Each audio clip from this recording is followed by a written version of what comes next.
Okay, let's dive in. You've brought some really interesting sources to the table today, stuff that seems to push back hard on how we normally think about government money, debt, all of that. That's right. We're looking at texts arguing that the story we often get about state debt is, well, they call it a politically ideological narrative. Yeah. Basically, that it doesn't quite mesh with monetary reality. And that's our job here, right, for this deep dive, to really unpack the main arguments, understand the criticism of, the current financial setup, especially the Eurozone, and then lay out this alternative system they're proposing. So yeah, get ready. This might challenge some things you thought were settled, could be some real aha moments. Definitely. Let's start with what one source calls the illusion of state debt.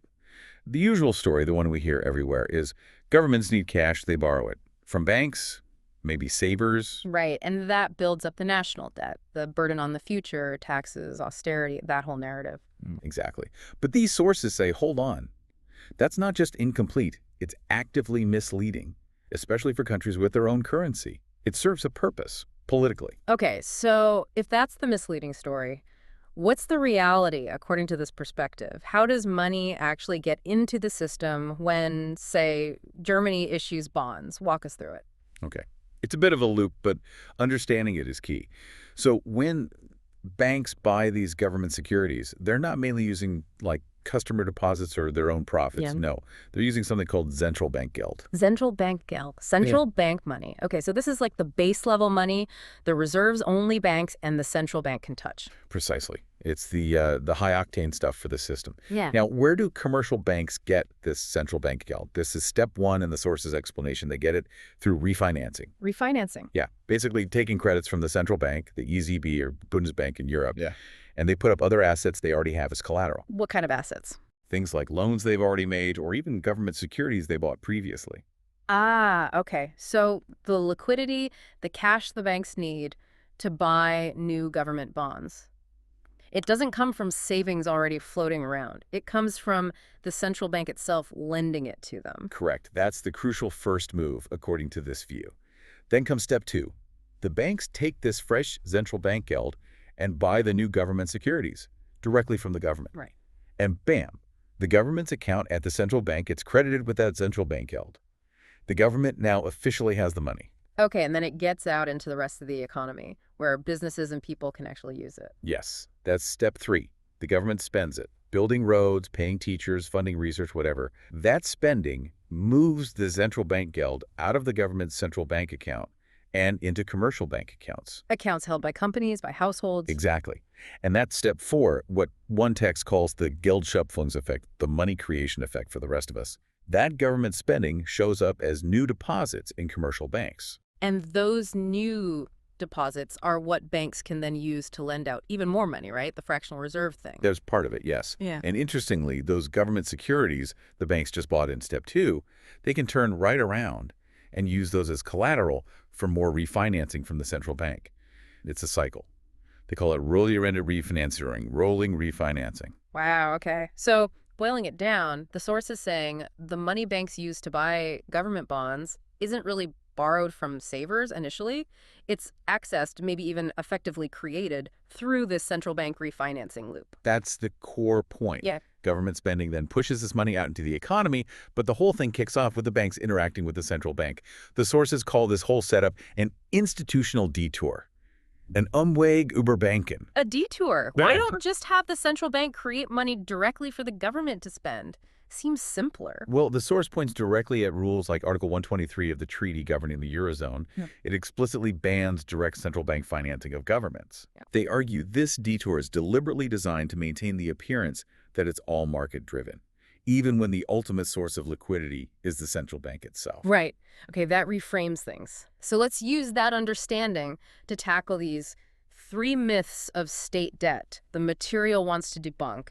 Myth number one, the state has to borrow from private banks. Yeah, refuted from this perspective. Like we just went through, banks are buying securities with central bank geld they get from the central bank, not primarily from existing savings pools. The state isn't really dependent on persuading savers in the way that myth implies. Okay. Myth number two, state debt is a burden on future generations. This source argues really strongly against that, at least for a state that controls its own currency. They say such a state technically can't go bankrupt in its own money. Why? Because its central bank can always create more of it if needed. And they point to Japan. Japan is the big example. Huge debt-to-GDP ratio, but no bankruptcy. The Bank of Japan can always ensure the government meets its yen obligations. Makes sense. And myth number 3, banks just lend out existing savings. Right, and here they even cite central banks themselves, like the Bundesbank. Publications apparently state that commercial banks create Giralgeld, that's book money, the money in your account mostly ex nihilo, out of nothing when they issue a loan. They aren't just passing along someone else's deposit. Okay, so if this is how money creation works, who actually holds the reins? Who has the real power over the money supply? Well, the sources argue the ultimate power rests with the central bank, like the ECB, although, it's constrained by rules like Article 123 in the Eurozone. Right. The government is powerful too, deciding how much spending happens, which drives demand for money. But it's forced into that bank detour. And the commercial banks. They decide who gets loans, which is significant. But their ability to create that Giralgeld depends on having enough central bank geld from the central bank. So the ultimate control, this material suggests, lies with the central bank, not the private banks like many think. So why? Why do these sources think these, myths or this dogma about debt and money are so persistent? Why are they pushed so hard? They're pretty direct about it. They argue these stories serve specific interests. They back up neoliberal ideas about government being inefficient, justifying cuts, limiting public investment, because it all sounds like unaffordable borrowing. And crucially, it benefits the banks. They get to be the essential middlemen, the primary dealers for government securities in this roundabout system. They profit from it. That's quite a different picture than the standard economics textbook. Which brings us to a question you might be asking yourself right now. If money, especially the euro, is created like this, is it still a debt money system? Is that whole idea that assets and debts always cancel out just like an accounting thing? Yeah, and this is where the sources draw a really important line. They say, yes, the euro is part of a Schuldgeld system, a debt money system, but you absolutely have to separate central bank money, central bank geld, from the money you and I use, Giralgeld. Okay, break that down for us. Central bank geld, the base money the ECB creates, say through refinancing or buying bonds, isn't created with a corresponding debt burden for the ECB itself in the normal sense. The central bank just expands its balance sheet. It's fiat money. It's not like the ECB owes someone that money. But the money the commercial banks create when they give out loans. That's the Giralgeld, the book money. And that's where the debt money system really kicks in for the private sector, for us. When a bank loans you money, it creates an asset for itself, your loan, and a liability to deposit in your account. That money creation is tied directly to someone taking on debt. So the idea that assets and debts balance to zero, where does that apply? The sources argue that strict accounting balance mainly holds within the banking sector's books. But looking at the bigger picture, the state and central bank level, it's different economically. Central bank geld isn't a debt for the issuer. And state debt in its own currency, again, isn't an insolvency risk because the issuer can create the money. Think Japan again. The sources mention a trick or a doppelspiel, a double game. What's that about? Yes. They argue the system is set up so money can appear almost magically for the state through that indirect central bank process without real scarcity. But for the rest of us, individuals and companies, money mostly comes as debt from commercial banks. It feels scarce. It's conditional. They see this as deliberate, a way to enforce discipline, make sure we feel we have to earn or borrow money at interest. And why keep pushing this narrative that the whole system is fundamentally debt-based, even the central bank part? Ideological control, according to the sources. Yeah. Fear of debt justifies austerity, limits public ambition. It keeps private banks powerful, maintaining their grip on credit creation for the public. And maybe it's just easier to obscure the reality with complex accounting talk. Okay, so the takeaway here is the euro system is kind of a hybrid, only partly a debt money system. That's the argument. Not really at the state central bank level in terms of default risk, because the ECB can create the base money. But definitely yes for the private sector, where most money originates as bank loans. The critical point is that the total debt figure might be less important economically if the central bank controls the ultimate money source. The debt money dogma, they say, is kept alive to make state-led money creation seem taboo, a dangerous political option. Right. Let's take this framework and look at Japan, the case study these sources keep coming back to. The country supposedly drowning in debt, over 260% of GDP, always portrayed as about to collapse. Exactly. Japan is held up as Exhibit A against the mainstream story. It's used as a Shrek build, a bogeyman in the media, but the sources argue the reality on the ground is totally different. We hear reports about rising Japanese bond yields, right? Especially long-term ones, supposedly showing the market's getting nervous. And the sources push back hard on that interpretation. Yes, yields moved up a bit from historic lows, maybe from around 2% to, close to 3.7% for a 40-year bond sometime in 2025. But they say, look at the context. Context being. Well, that's still pretty low compared to history or compared to U.S. yields around 5% at the time. They argue it reflected temporary things like inflation running at maybe 3.5% in Japan then, some political noise, not a fundamental market breakdown. And yields apparently came down a bit after that peak anyway. It wasn't a collapse. So why isn't Japan collapsing under all that debt? According to this material, they talk about a Troika der Machtlosigkeit, a troika of powerlessness, meaning the market can't force a collapse. Right. 3 key factors. First, and this is a big one, monetary sovereignty. The Bank of Japan, the BOJ, is the sovereign central bank. It can and absolutely does buy government bonds whenever it wants or needs to. Even if private buyers don't show up for an auction? Especially then. The BOJ steps in, manages the yield curve. The source points out something staggering. The BOJ holds over half of all Japanese government bonds. A default would just be shuffling money between pockets within the state central bank complex. Okay, that's factor one. Factor two. Very little foreign currency debt. Something like 90% or more of Japanese government bonds are held domestically by Japanese pension funds, banks, insurers. This completely avoids the trap. Greece fell into owing money in a currency, the euro, they couldn't print, making them vulnerable to foreign creditors. Makes sense. And the third factor in this troika? Political narratives. The sources argue the media obsession with the 260% debt number conveniently ignores other facts, like policy interest rates being near zero for ages, or that with 3% inflation, the real interest rate was negative around minus 2.5%. The government was effectively getting paid to borrow. It sounds like the source sees a deliberate media campaign, a propaganda machine around Japan. They use that kind of strong language, yes, arguing that focusing on minor yield bumps or bad auctions creates fear, while ignoring the BOJ's power and the fact that the deficit is ultimately financed by domestic money creation, not market dependence. And why maintain this Japan is scary narrative? What's the agenda? Well, partly to discipline other countries.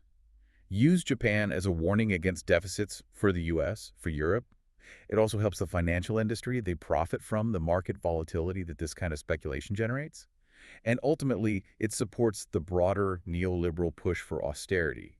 See Japan. You don't want that. So the core lesson from Japan, according to these sources, is that state bankruptcy isn't an economic inevitability for a country with its own currency. Not at all. It's presented as a political choice, a media story. It could only happen if a government actively chose to stop its own central bank from providing the necessary funds. And this understanding leads the sources to call for a sprachliche revolution, a revolution in how we talk about this. Yes, a fundamental change in vocabulary for countries like Japan, the U.S., the U.K. Stop saying Staatsschulden, state debt. So what should we call it?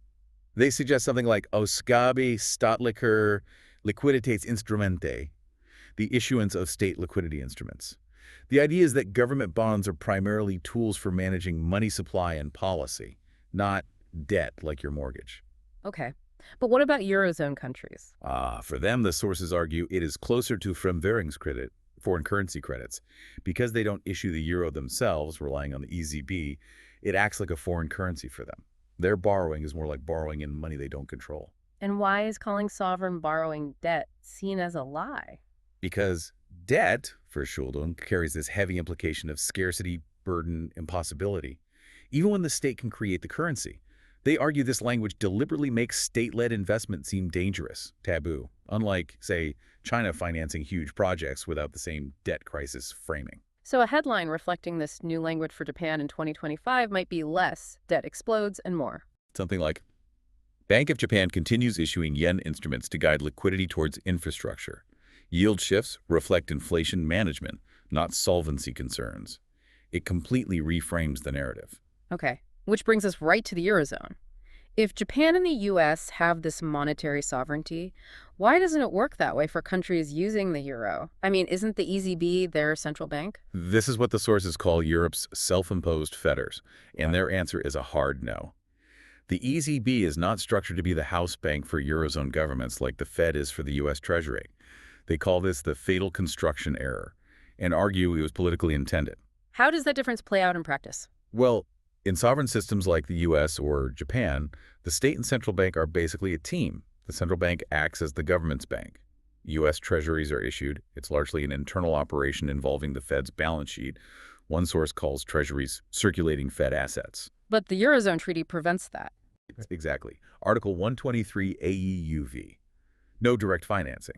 So Eurozone governments have to go to the markets, to the banks, like a private company would. That's why, the sources say, Greece could face default without rescue packages, even using the euro. They were effectively borrowing in a foreign currency they couldn't create. So if we compare them directly, who controls the money supply? Sovereign state, tied to its central bank versus Eurozone states relying on an independent EZB. Can money be created directly for state spending? Yes, via central bank coordination in sovereign states. No, generally not directly, in the Eurozone because of Article 123. Who bears default risk on government bonds? Effectively none for sovereign nations in their own currency. But for Eurozone states, it's banks and investors, hence the bond spread volatility and rating agency power. The source calls the EZB a central bank without a state. Yeah, a historically odd and, in their view, flawed setup. And the phrase, the euro belongs to everyone, is labeled a political lie. They argue it's more like a Schultitle system, a debt paper system. Member states end up owing each other through things like Target 2 balances, which are basically unsecured loans between central banks within the system.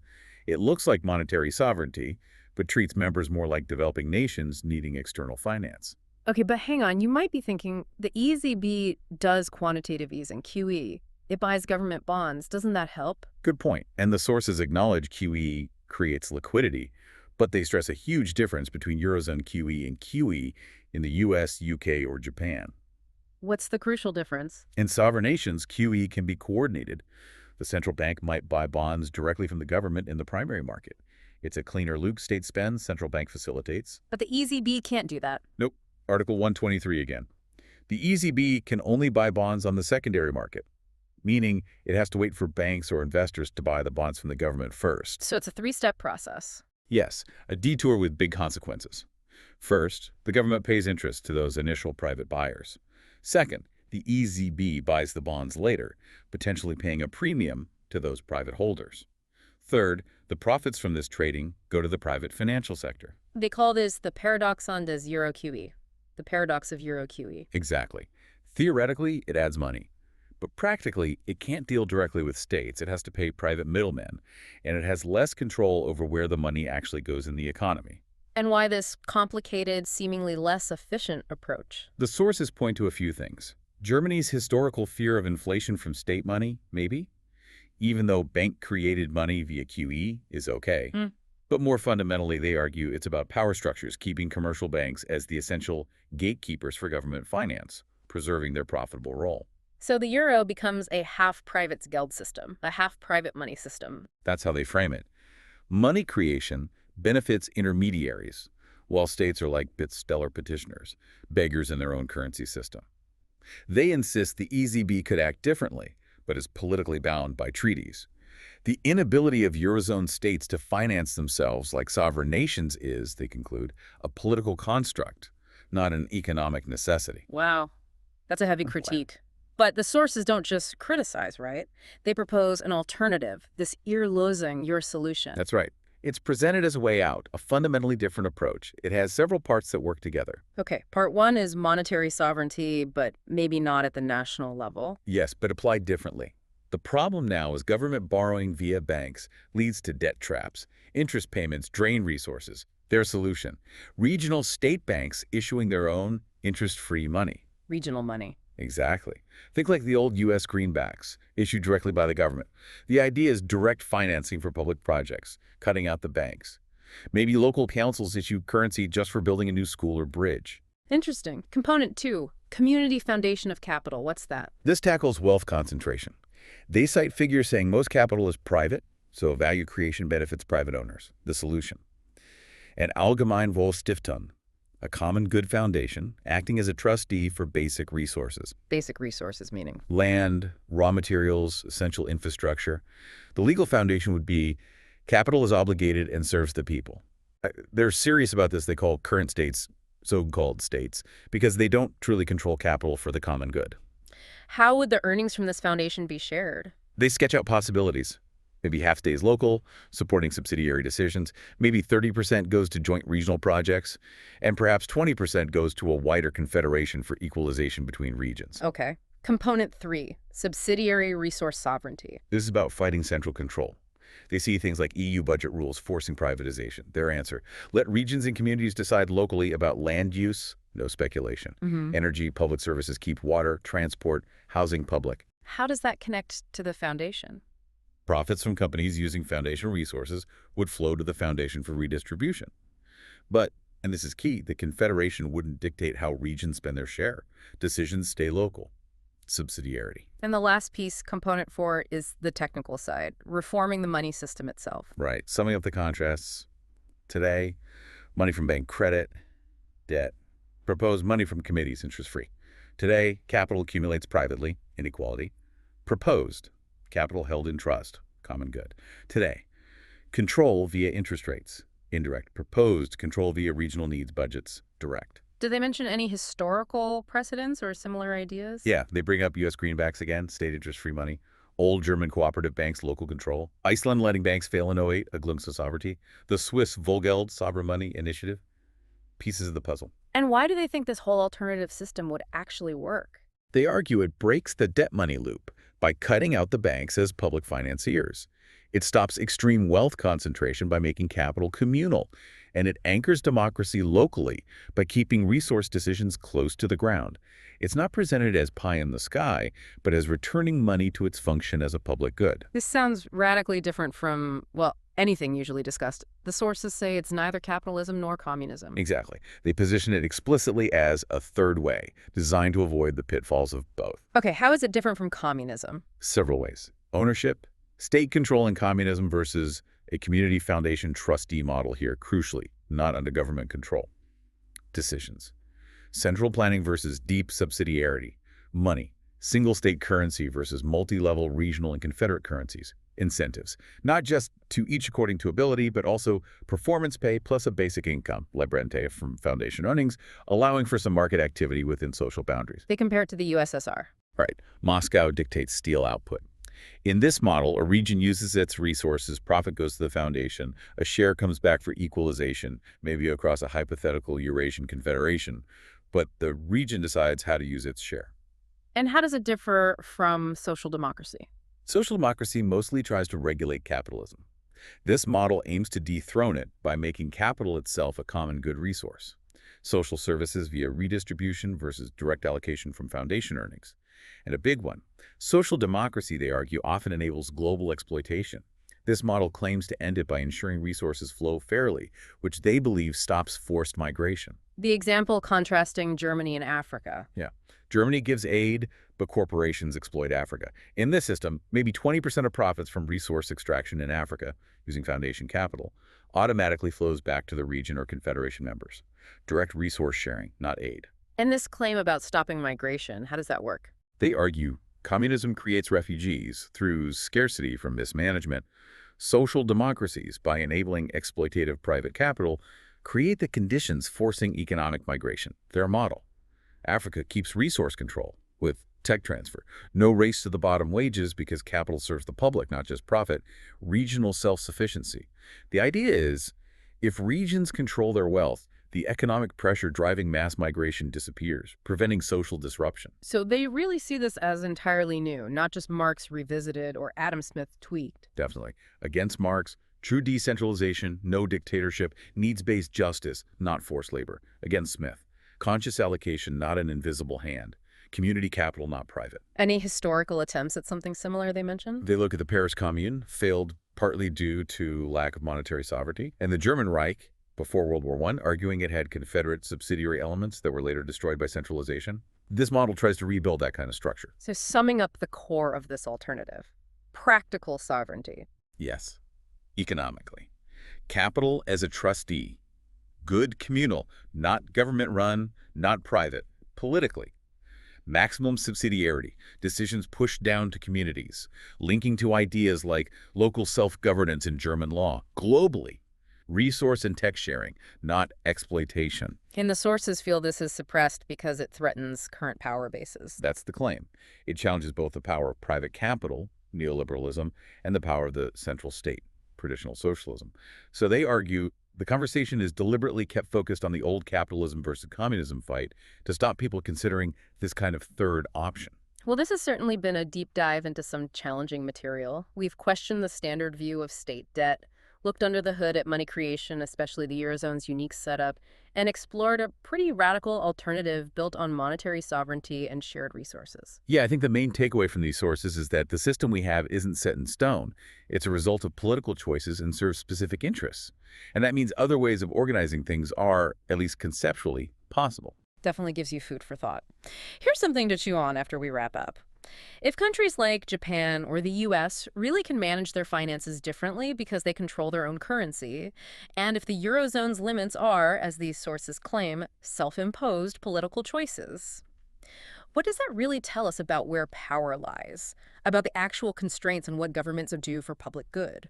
And maybe even more fundamentally, what would change if that principle capital is obligated and serves the people wasn't just a phrase, but the actual legal bedrock of our economy? Something to think about.